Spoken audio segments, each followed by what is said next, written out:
আমি বাঁধনের বড় বোন। ছোটবেলা থেকে ও খাবার খায় না, ভাত খায় না, শুকনা জাতীয় খাবার খায়। ক্লাস 9-এ পড়ে এখন। ছোটবেলা থেকে ওর শারীরিক গঠন ঠিক আছে, কিন্তু ভাতের কথা শুনলে বিরক্ত বোধ করে, খায় না।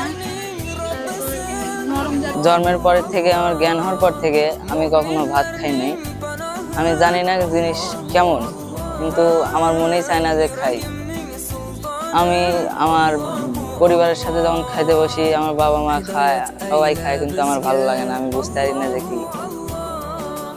রাস্তায় যখন লোকজন আমাকে বলে যে তুই ভাত খাস না কেন, তখন আমি বলি আমি খাই না, এটা আমার ভালো লাগে না, এই জন্য আমি খাই না। এখন সে যাই ভাবুক, আমি সেটা মনে করি না কিছু, কিন্তু আমি খাই না, আমি জানি না এটা কি।